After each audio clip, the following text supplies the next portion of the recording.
can we start, first of all, with what your personal connection is to the ocean? Well, I think we're all connected to the ocean because it is vital to the health of the planet. My personal connection started very young. We had a house on the south coast of Kenya, and it was such a wild place. So the best thing was getting up at like sunrise, running down to the beach and just exploring. So it was just this magical world where I could get so lost in.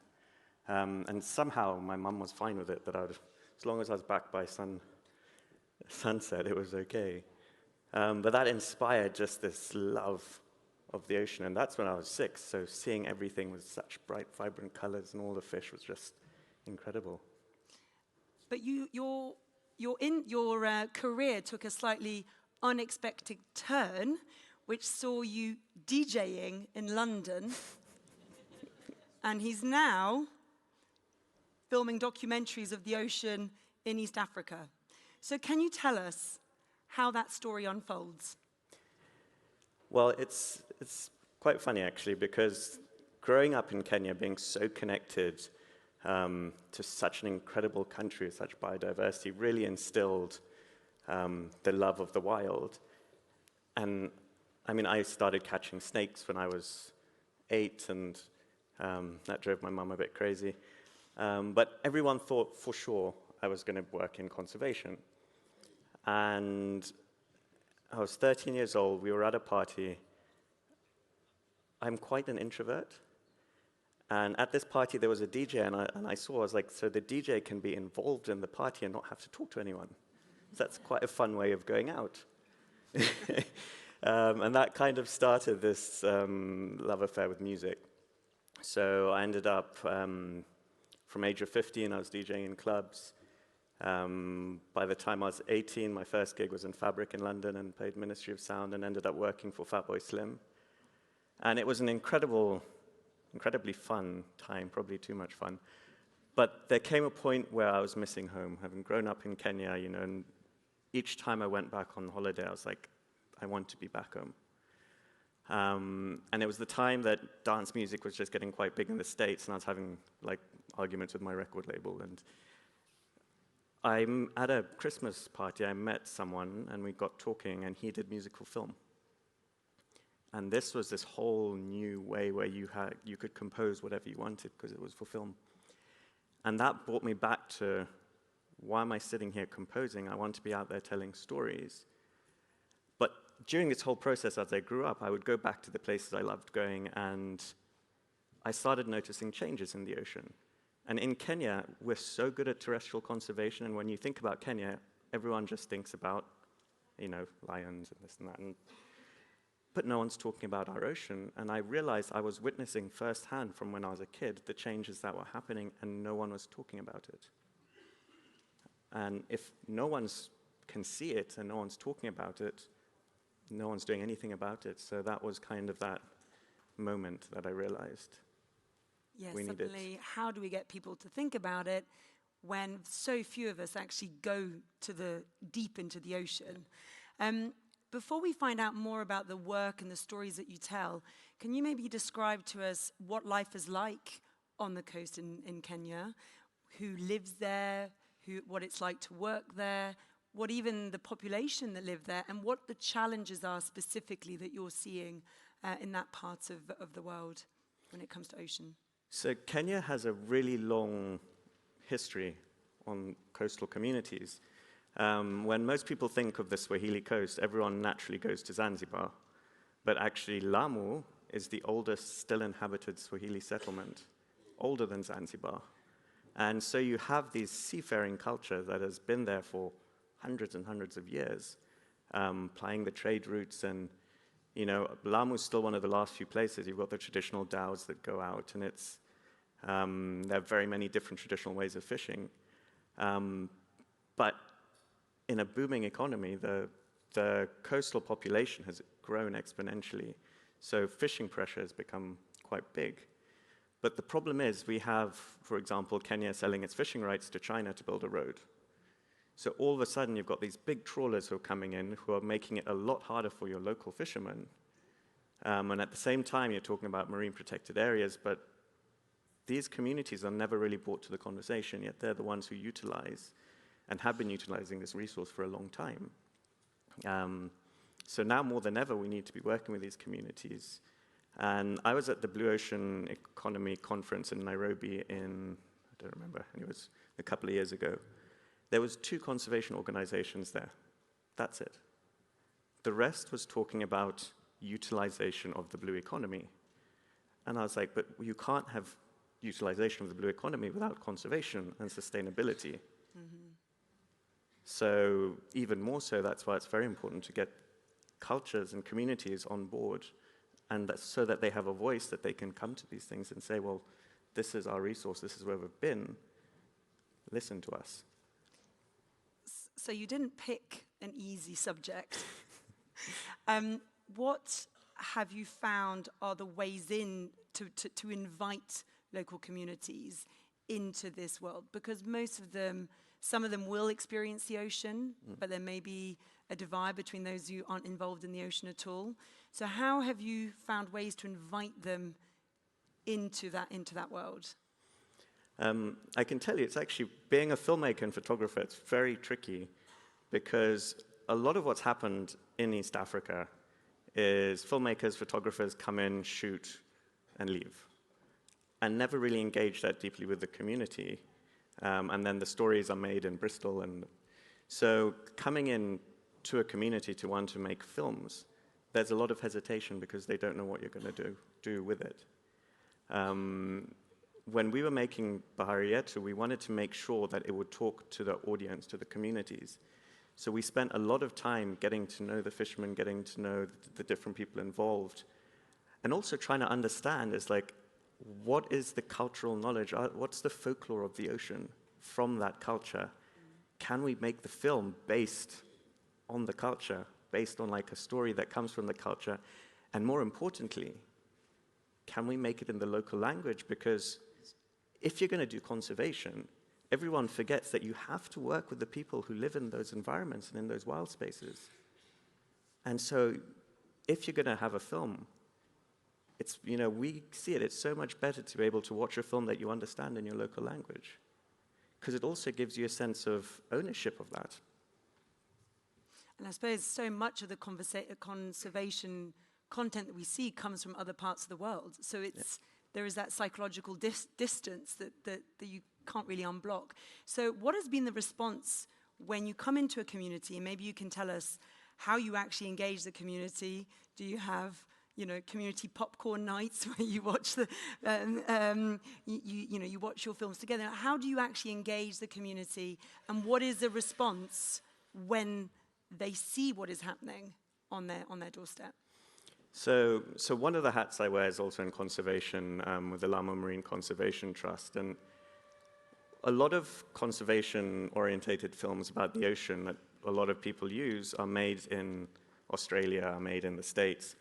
And when you're showing that, the message may be right, but if you're showing that to a fisherman in Lamu, he'll be like, okay, great film, but how does this relate to me? Because that's something far away. When you show a film that was made in the areas they fish, and a lot of the fishermen don't swim, they don't go snorkeling. So they may not understand why the fishing is bad because they don't understand what's going on under the water. Now, when we came in and we filmed it and we did, what was very important is the first people we showed the film to were the elders who we interviewed and asked them, is this right? Is this the right message? Are you happy for us? Before I even sent it to Nat Geo, I was like, we need to honor the fact that you've given us this knowledge and your time, and we need to make sure that that message that's going out is correct. Now, it was actually really sweet. One of the fishermen actually got his grandkids to like run around the village to call all the other kids, and they watched it 7 times in a row, which was incredibly special. And they said, thank you, this is our film. It's not your film, this is our film. Now, when you can see a degraded reef as a fisherman and make sense that that's that area and this is why the fishing is bad, the first question that comes is, okay, what can we do to change this? What can we do to stop it? Now that protection comes from that community and it becomes a community-driven project. And that's how you can have success. And so when we proposed the new marine protected area around the areas that we filmed, we do these big community meetings, show the film, we have other films that we've done. Your team, your core supporter is that community, and they now want to understand the tools that they need to be able to protect more of the ocean. And so all of a sudden, you've got your biggest stakeholder on your side.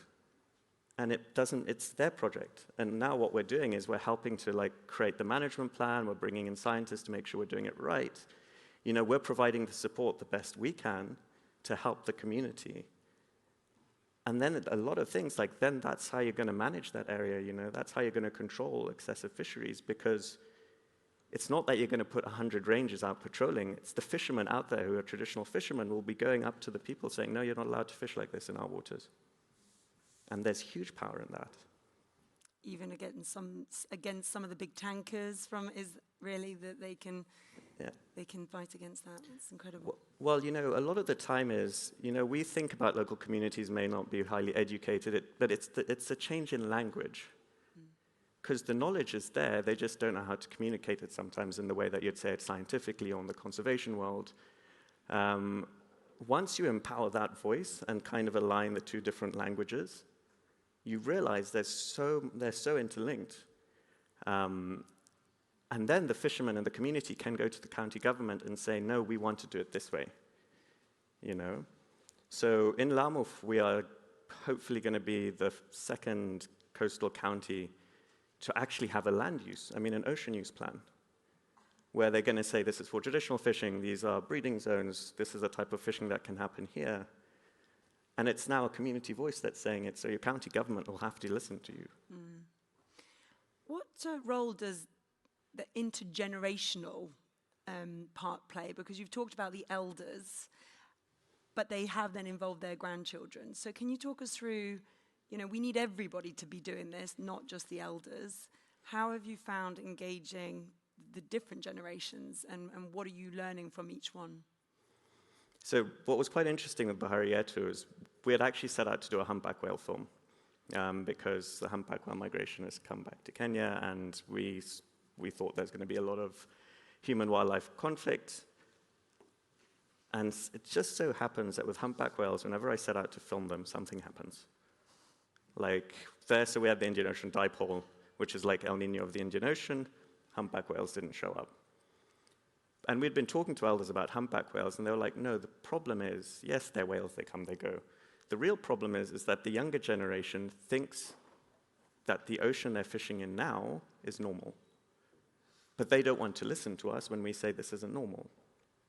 So that's where we realized, hold on, this is what the message that needs to be told, because there's a lot of, and we're seeing it a lot now, you can lose so much culture and information from the generation that's going, because a younger generation may not think it's cool or interesting, but that's science, that's observational science for a long time. And in Africa, we still have quite a close sense of our culture, but in a lot of the Western world, you're losing that sense of where do you come from, who are you, who am I as a person, and I think a lot of young people are losing that. They don't have that sense of home, this is my culture, this is where I come from. So it's trying to make people realize that that is really such a grounding for you. And, in Africa, we do very much, we talk about the elders and learning from the elders, but there's an emotional grounding to that. Now, we've been figuring out, can we take a 10-minute film, make 10 one-minute films that you can send on WhatsApp.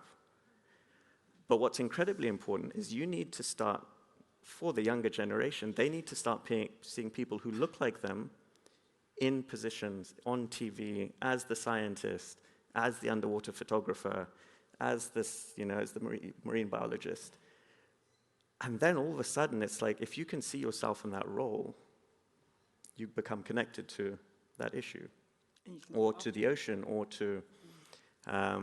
my wife makes coloring books, to get kids interested. So we hired for this project, we had a fantastic marine biologist called Teresa. And we do school outreach programs, and now she leads them. And now when you ask the kids in the school, what do you want to be? Most of the time it was doctor, lawyer, now a lot of the girls are saying, we want to be marine biologists. and we want to be conservationists because they've seen someone who looks like them and who's incredible and doing incredible work. And then the kids will go back and say, like, they're really cool people. We want to study the ocean. We want to do this. You know, we do a bunch of awareness about plastic pollution. We have kids telling off their parents about throwing stuff away. And getting back into the families and back into the adults that we need to. So you've just come back from a week in the field, or the ocean. What can you tell us about that experience and any projects that we should be following in 2024 that are coming up? How can we support you?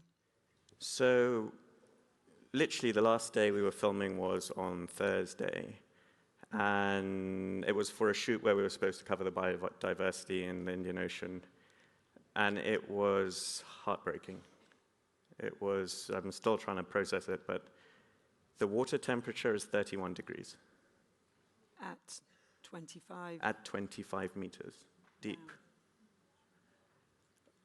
The area, Kinika, where we're trying to protect, I reckon about 40% of the coral has died off. And with this whole project, we've done the whole Kenyan coast, and it is terrifying, to say the least. It's actually terrifying. In some areas, the surface temperature was 32 degrees. And it was, 4 years since the last El Nino. And our reefs are just not getting enough time to recover. And I'm particularly worried that the same reefs that I saw and that I loved as I grew up, my kids may not see that reef. It may just be dead substrate. And that's terrifying. And at one point, it's like, well, why are we doing this? You know, might as well just give up because it's such a big issue. But then it's like, hold on a minute. This is why we're doing what we're trying to do. Because if we collectively come together just in places like this and realize that we all need to do it and we're all part of the solution and we all have power to be part of the solution, because we have to do it. Because this is not about, let's save the coral reefs. No, this is about saving the world, making it hospitable for humanity. A place we can live. Yeah, and for the kids that come. And we have a huge responsibility to do everything we can to try and restore the balance of this ecosystem, because it's about us. It's about protecting us, and it's about protecting the ocean and the world for the future generations.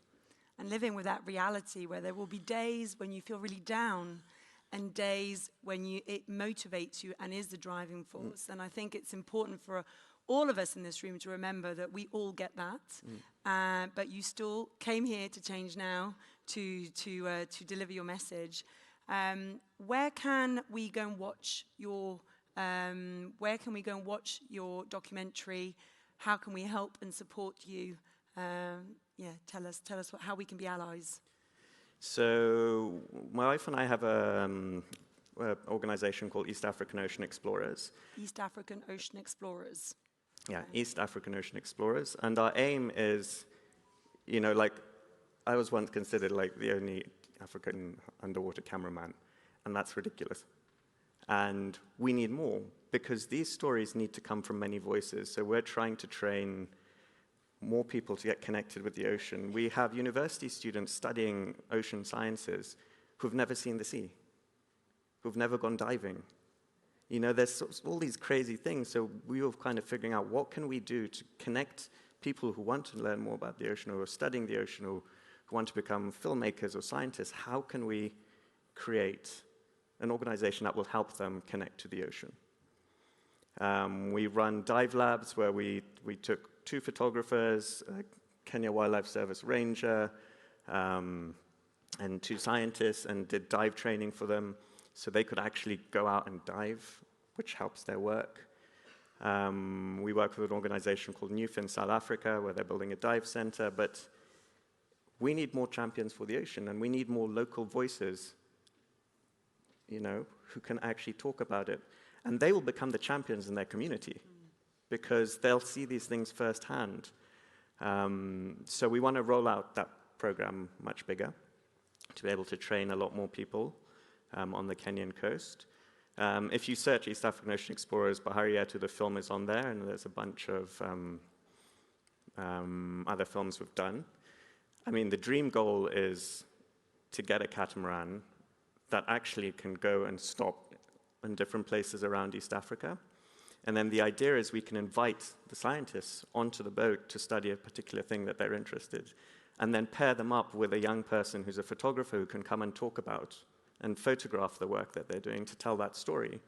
Because it's one thing to do incredible science, but how do you now get that message to the wider audience? We have a communication problem, that's exactly right. We do. Yeah. And again, it's different languages, because we're all storytellers. Yes. But we need so many storytellers who are covering things and inspiring the next generation, and because we need this to continue. Well, thank you ever so much for your time today. You're not rushing off, are you? So if anybody wants to come and connect with Jahawi at the end of the session, then he's not rushing off. So, but thank you for everything, for choosing this mission, and thank you for coming to tell us about it and choosing Change Now as your platform. We really appreciate it. Please give him a big round of applause, everybody. Thank you so much. Welcome.